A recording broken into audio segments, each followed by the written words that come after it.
I'm asking the bigger question of who am I? Who am I really? My answer is I am God's child. I am that which is born of all that is. I am, as Pierre de Chardin said, a spiritual being having a human experience, come trailing the breath of the ancestors yet, but trailing the breath of the angels, and understanding that because I am connected to the source of all that is possible for me. And what do I want? I don't want to just be successful in the world. I don't want to just make a mark or have a legacy.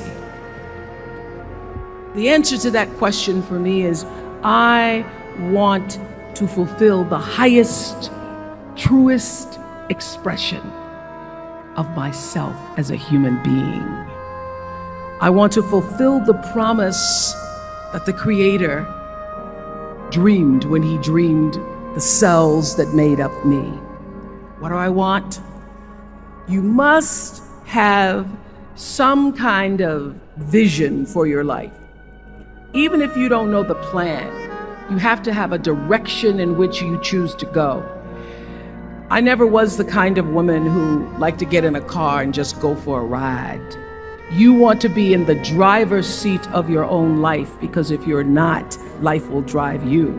Knowing who you really are in this space and time that we embody. That's number one. What do you want? Who are you? Number two, you must find a way to serve. Martin Luther King said that not everybody can be famous, but everybody can be great, because greatness is determined by service.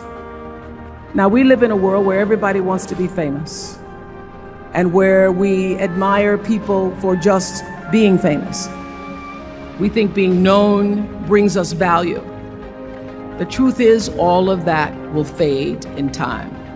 Service and the significance that you bring to your service is that which is lasting. So to be able to, whatever your occupation or job or talent or gift is, our honorees today getting doctorate degrees, to apparently opposite fields, HIV and AIDS and the spoken word. But what they have in common is service, using the spoken word in service to community and the world, using your knowledge and information about HIV and AIDS and medicine in service to the world. And if you look at all the most successful people in the world, whether they know it or not, they have that paradigm of service. Service through medicine, service through art. Using whatever it is you produce, your product, as a way of giving back to the world.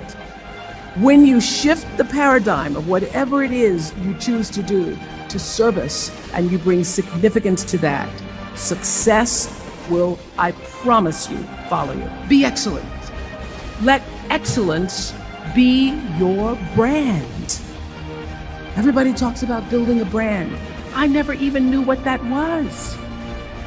When people say, you're a brand, I would say, no, I'm just Oprah.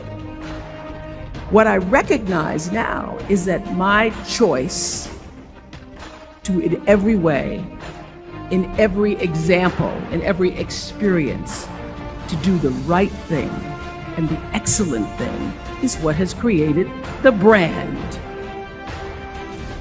Years ago, I did an ad for Revlon for an ad they were doing called Unforgettable Women. And what I know is that when you are excellent, you become unforgettable. People remember you, you stand out. Regardless of what it is, you become an unforgettable woman. And that is what we all want. We want to be unforgettable and not forgettable.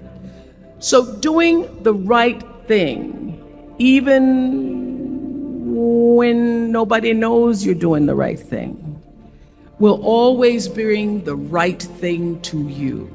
I promise you that. Why?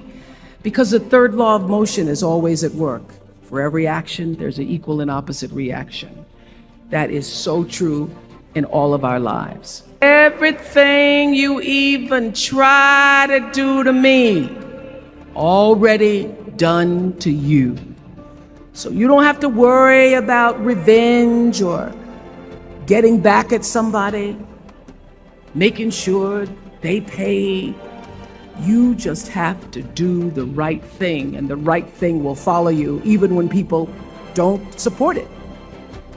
I remember many times on my show. There are many shows y'all never saw. And the reason you didn't see them is because I got the last vote.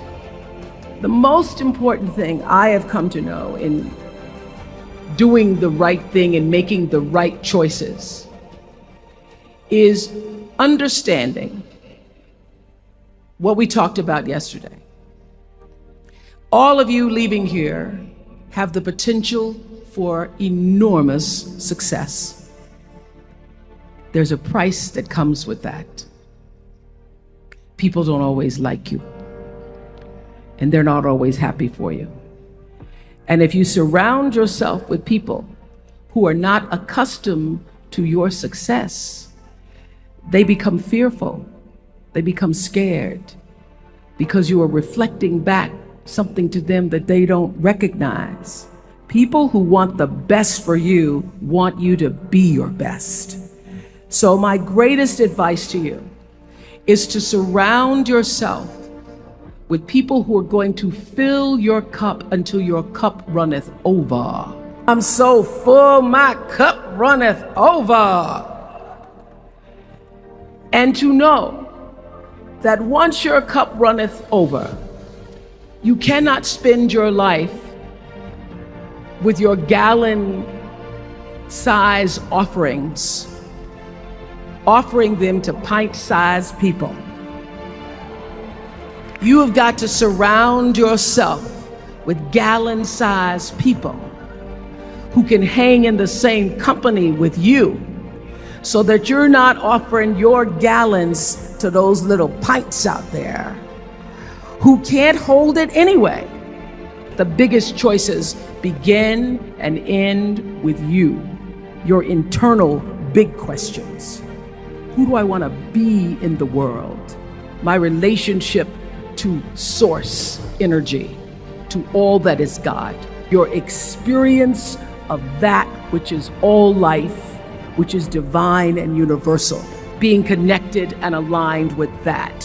When you are tuned in and charged into that, whenever you feel empty, you go inside yourself and you connect to the source, and you know that all things are possible.